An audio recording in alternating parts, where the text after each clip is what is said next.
I don't know who put together the order of service that had that happen before I had to get up and speak. I know that Tommy's mom is struggling with health concerns. My mom is struggling with health concerns, and I saw the tears around the room as you sang hallelujah, saying goodbye to someone.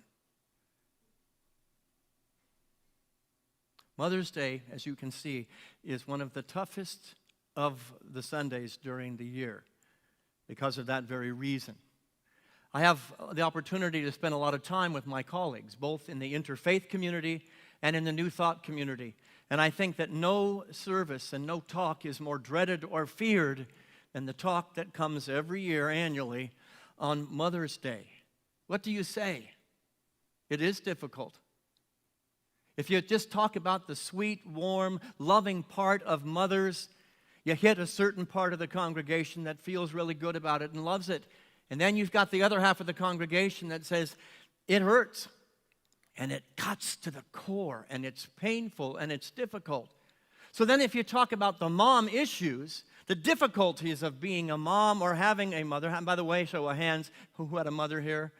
Yeah, there's mom issues always going to be present in the room. If you only address those parts of it, then guess what? The ones that had the perfect mother are upset because you didn't just acknowledge that I have the good mother. And then there are those of us who had mothers that, maybe weren't too excited about being a mother. And those in the room who longed to be a mother that couldn't have a child. We honor all of it today. All the emotions are welcome here. Breathe that in. When we look at the spiritual masters, I wanted to just point this out. I'm going to give a little history today, but I wanted to start with this Krishna and Buddha. How many of you know that Krishna and Buddha were raised by foster parents? Foster mothers. How many knew that Buddha and Muhammad both lost their mothers to death very early on in their childhood? Of course, then there's the painful remembrance that Mary watched her son die. We're supposed to outlive our children, yes? So then the tears come. And let the tears flow today. It's all a part of it. Then there's the mother of the founder of the Sikh religion. Some people say Sikh. It's actually pronounced Sikh. It's a Sikh religion. Guru Nanak, forgive me if I'm mispronouncing that, his mother was forever frustrated by him. He was a rebellious young man who wanted to challenge the religious systems of the time, the caste system of greater than and less than, which is kind of what we do here. But his mother was forever frustrated. How many frustrated mothers that your kids, not just your sons, didn't show up the way you thought they should have shown up? Oh, let's get real and let's get honest. They have a mind of their own, and that makes it really challenging to talk about what Mother's Day is, because it means something completely different to each and every one of us. But I will tell you what it means to the mother that's sitting on the stage. Madeline Rosales is our chaplain on duty today. It's her first time to sit in that chair. She is holding a mother consciousness for you. And she's joined by the mother known as Atiba Davis on the other side of the room, the unbroken awareness of the presence of God. Can it be that we join them in truth and in consciousness, that no matter the experience of motherhood, no matter the experience of mama, good, bad, or otherwise, that we can hold the unbroken awareness of the presence of God through it all? And we can honor the divine mother in, through, around, and expressed as all creation. Yes? Today we're going to talk about the Divine Mother, and we're going to talk a little bit about the Divine Masculine as well. So men, get ready. But I thought I'd start with something humorous before I got into a little history. I'm going to set the preacher on the side for the day. The preacher will be back next week, don't worry, he'll be back. But I want to be more of a historian today. But I thought I'd start with a foundation of a little bit of laughter. A little girl asked her mother, "How did the human race appear on earth?" And the mother answers, "God made Adam and Eve, and they had children, and God made all of the children." 2 days later, the little girl went to ask her father the same question. And Dad answered this: "Well, many years ago, there were monkeys, and we developed from the monkeys. The human race came from apes."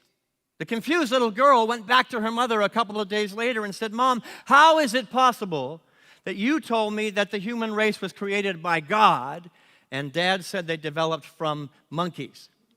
The mother answered, "Well, dear, it's quite simple. I told you about my side of the family, and your father told you about his side of the family." You know, sometimes when you look at the masculine-feminine balance of the world, we think, yeah, we can tell who came from the animals and who behaves like an animal.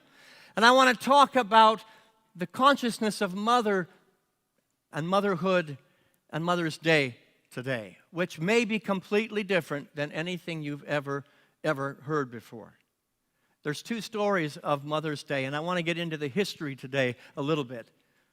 Julia Ward Howe was born in 1819. How many have ever heard the name Julia Ward Howe? She's attributed with being the founder of Mother's Day. I think you might think twice about that. Two ladies I'm going to share about today, their pictures are up on the screen, Julia Ward Howe and Anna Marie Jarvis. But Julia Ward Howe was born in 1819 in New York City to a family of wealth, to a family of privilege and comfort. Yet she, like Nanak, Guru Nanak, had a very rebellious nature as well. And she stood up to the authority of the ruling religion. She stood up to the authority of the male-dominated landscape. At her time, that was quite a feat for a woman to stand in her power. She had a rebellious spiritual streak, and in fact studied many of the founders of the New Thought religion. Ralph Waldo Emerson, Henry David Thoreau. She was involved in transcendental meditation. Oh my God, what is the woman doing? During the Civil War, she was involved in what was called the Sanitary Commission. Anybody know what the Sanitary Commission became? Anybody? That was the original name of the Red Cross. This woman had a heart of service. She had a heart of compassion, and she had a heart of love, and she wanted to give it to the world and refused to play small in a male-dominated society. She had a heart of love, and she made it her work to tend those that were wounded in the Civil War, those both physically wounded and psychologically wounded. She had a psychological degree, and she tended the wounds that sometimes you can't see on the outside, but boy, do they go deep. She saw firsthand the ravages of war, which caused her to become an avid peace activist. Hell hath no fury like a woman with a purpose and a desire, who will not play small and not be subjugated and not be put down. I love you, Mom. No. She saw firsthand the ravages of war, which caused her to become a peace activist. In 1870, there was an international peace conference that was going to be held in London, England. And Julia wrote to the organizers of this peace conference. Of course, they were all men. She had written a proclamation that she wanted read at this peace conference. And the men, of course, peace on earth is a wonderful idea, but it will be brought about by men, and they refused her a platform. They refused her even access into the peace conference. The men will handle it. Well, this is how'd that work? Not so well if you look at the world today. They blocked her from attending and being a woman of power and a woman of strength and a woman with means. She rented her own boat to get to London, England. And she went over there and she rented her own hall and said, "My voice will not be put down. My voice will be heard." And she issued her proclamation. And this is in part what she had in that proclamation. I'm going to invite you to read it with me together today. Next slide, please. Together. "Arise, all women who have hearts. Our husbands will not come to us reeking of carnage for our applause.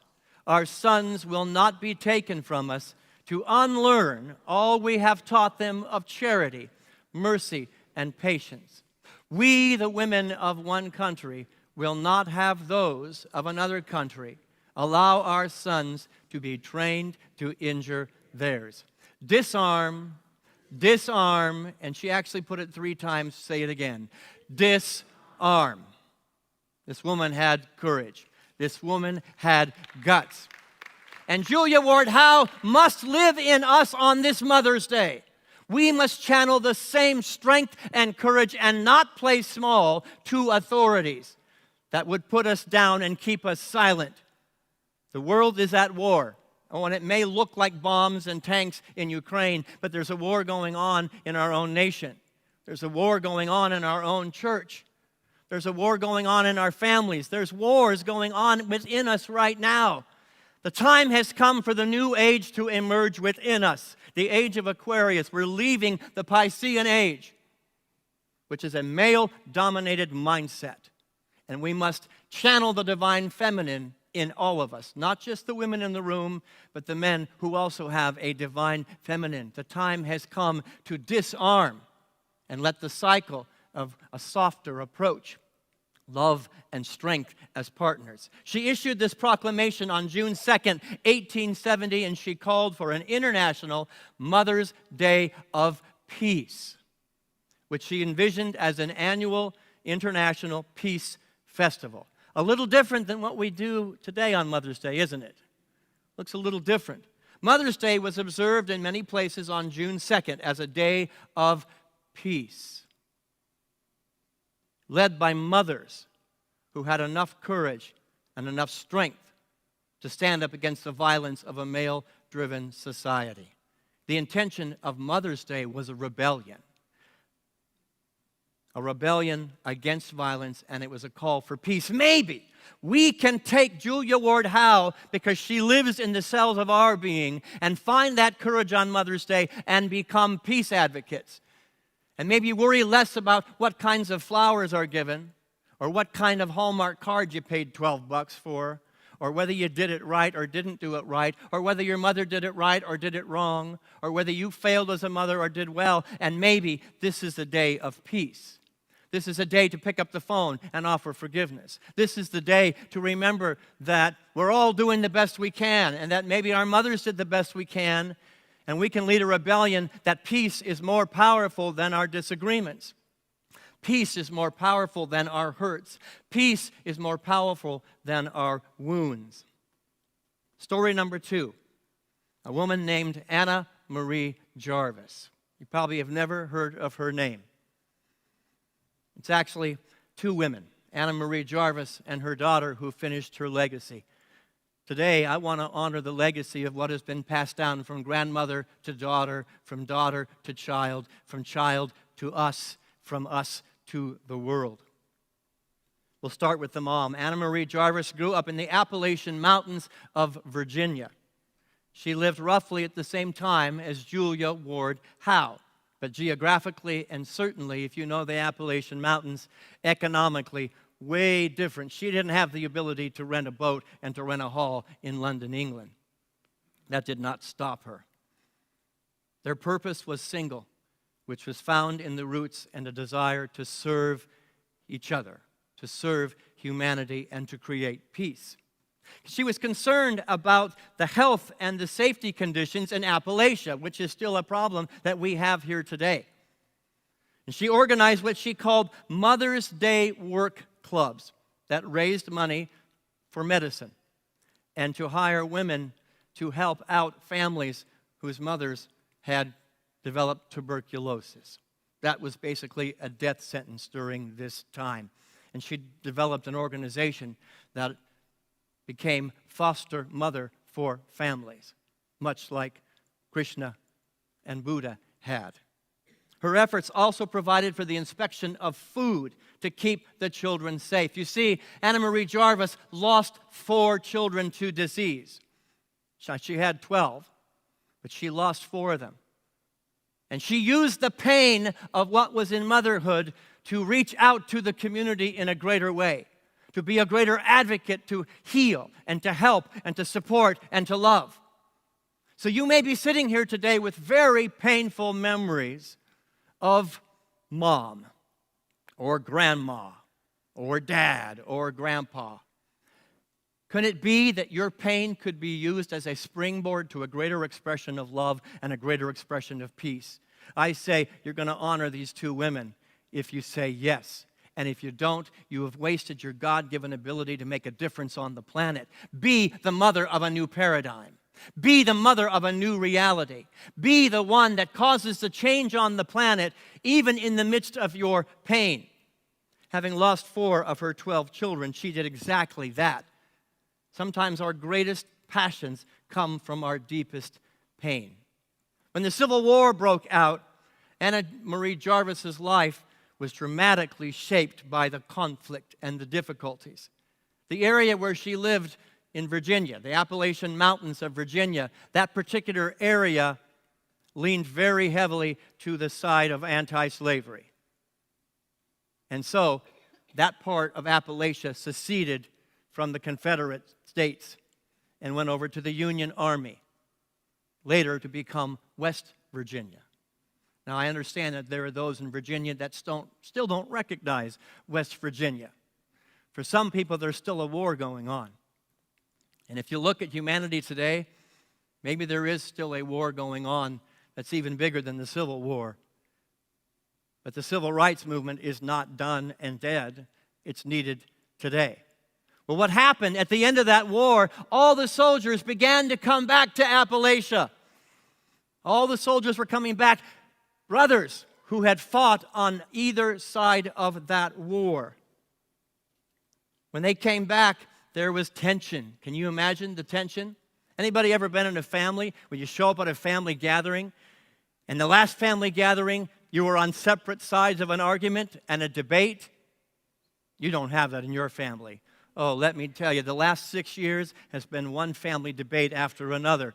Maybe not as tragic as a civil war, but the cause of peace was absolutely as present as it ever was. She decided to do something about that tension, and she organized a Mother's Friendship Day. The objective was to bring soldiers together into a circle who had fought on opposite sides of the Civil War. Anybody ever have a grandmother or a mother who used to grab you by the ear? I can just picture this woman in her strength, in her courage and her toughness, grabbing a young boy who fought on the Confederate side and a young boy who fought on the Union side and pulled their ears and said, "Make nice, make friends." Mothers tend to do that. Let me tell you, my dad could say something 100 times till he was blue in the face, but if Mom said it, you better listen. And Grandma used to grab your ear, and I don't know, I used to get beat up. It didn't hurt nearly as much as your mother grabbing your ear. And you paid attention. She grabbed the ears of soldiers on both sides and said, "Sit down at the table and make peace. Sit down at the table and remember that you belong to each other." That's what we do here. That's what we do here. Every single week is carry that. We don't grab you by the ears, but the minister has a tendency to get in your face and meddle a little bit. The Divine Mother is asking for unity and oneness to come together. Unity in diversity. Many people in Appalachia absolutely feared this is going to be a disaster. It's not going to work. But the event was a huge success. Mother's Friendship Day became an annual event in Appalachia. Very small. Just as it was for Julia Ward Howe, Anna Marie Jarvis invoked the name Mother's Day. Mother's Day as a way of promoting peace, as a way of promoting reconciliation, a way of promoting unity. 2 years after Anna Marie Jarvis died in 1905, her daughter of the same name began a crusade for an official, nationally recognized Mother's Day. And believe me, she had to fight a male-dominated Congress. But she did not give up the fight. Today, I want to honor on Mother's Day that divine ideas do not die, but grandmother passes them to mother, mother passes them to daughter, and daughter waves the banner and waves it hard and waves it high. I will not be put down. Sometimes generational healing lands in your lap. Sometimes generational power lands in your lap, and we as daughters and sons of grandparents need to wave the banner really, really high today. That's what Mother's Day is about. Quit worrying about the right card and the right flowers and start honoring the legacy of the powerful women that brought you onto the planet and to pay the divine idea forward. Take the courage and the strength and pay it forward. After 6 years, 6 long years of petitioning a male-dominated Congress, President Woodrow Wilson signed a congressional proclamation declaring Mother's Day as an official holiday to be celebrated on the second Sunday of May, where we sit today. Mrs. Howe and Mrs. Jarvis never met, but their stories contain the same energy of power, of persistence, of possibility, and of peace. Mother's Day, far from being the sentimental holiday dominated by Hallmark moments that cost us $12 for a card, it's far from what it has become today. And in fact, Anna Jarvis, the daughter, wrote at one point when she saw what had happened to her mom's legacy, once again channeled the divine idea of strength and power, and this is what she had to say. Together, to have Mother's Day, the burdensome, wasteful, expensive gift day that Christmas and other special days have become, is not our pleasure.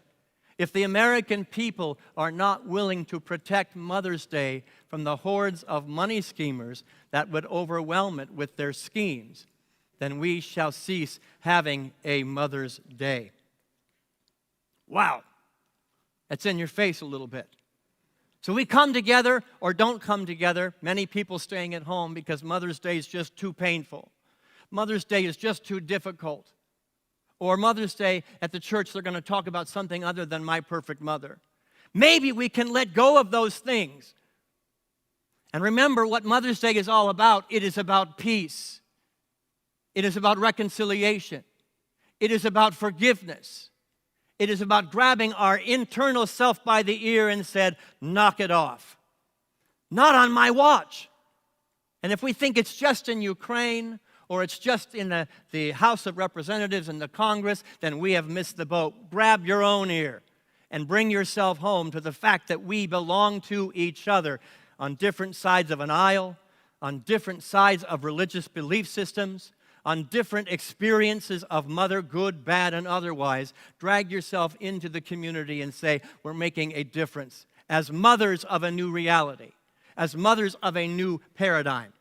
One mother of wealth, Julia Ward Howe, and one mother of opportunity, and another of meager means and very little education, but both with the guts, determination, and vision, had a mother's heart that stood up to the mindset of war and said, no more, not on my watch. How many of us have ever, I think of Julia Marie Jarvis, who did not let her lack of money or her lack of education get in the way of making the difference. And I look at the two stories, Mother's Day, the second Sunday of May. It wasn't the wealth that got it. It was the consciousness that got it in the middle of Appalachia in poor country during the Civil War. Both of these mothers had children, and we celebrate that today. Many mothers have kids sitting here today, and I celebrate that with you today. God bless you. I celebrate my own mother. In the midst of her trial and struggle, she's still doing whatever she can to keep her family together. Thank God, because my dad would be a pile of mess without her as she lays on the couch trying to cure herself of cancer and a broken back. Yet she's still the spine of the family. I don't know how she pulls it off, but I hope there's a little bit of my mom's blood in me, that I've got the kind of courage in my pain to use my pain as a catalyst to make the world a better place. That's what Mother's Day is about. To use my own pain as a means of creating a greater peace on the planet. To create a paradigm of social justice and peace and reconciliation and the end to war. The war's out here and the war's in here. It's a paradigm shift. I'm going to invite the band to come back up. It's a paradigm. They're not even in the room. Where'd they go? They're all outside calling their mothers. They're used to the preacher being up here. The preacher usually goes to about 12:10. But the historian's going to end at 12 o'clock and get into the meditation. Maybe if enough of us have the same kind of passion and courage, that we can mother new realities. I would be really remiss if I did not mention the Civil War and mothers, and just mention 2 white mothers. A lot of the history of black mothers right there in the midst of Civil War, but got written out, got written away. We don't want to look at it. We need to look at it. And there's a mother who was one of my heroes in the midst of the Civil War who was raised in slavery, Sojourner Truth. This is what, and it's on the surface, what she said is funny and a bit amusing. But you dig beneath the surface, what Sojourner Truth did is have the same courage and maybe more than the white faces that stood up for peace, that stood up for a different reality and a different paradigm. This is what Sojourner Truth had to say. Let's read it together. If the first woman God ever made was strong enough to turn the world upside down, these women together ought to be able to turn it right again. That's truth. If somebody, a mother with many children, during the Civil War, after the Civil War, when they were supposedly given their freedom and still had to fight for many, many, many years, and we're still fighting Sojourner Truth's quest for freedom for her children and her grandchildren, maybe we can turn it right again. On Mother's Day, get a nice card, get some pretty flowers, but for God's sake, don't waste the energy and the courage of Sojourner Truth, Julia Ward Howe, and Anna Marie Jarvis by just tossing it away as a simple gesture of gratitude. It's way more than that. I've been called a mother, by the way. I've been called a mother. I want to be a mother. I want to be a mother, and I want to be in your face. I want to be a minister that says we're not going to play small here. We're not going to have a nice little Mother's Day, miss the people that was too painful to come here today. Those of you online, maybe you're watching. I'm challenging you to be as strong as these 3 women and to not let any adversity get in the way, any limitation get in the way of you being the ambassador, the emissary, the testimony, and the mother of peace.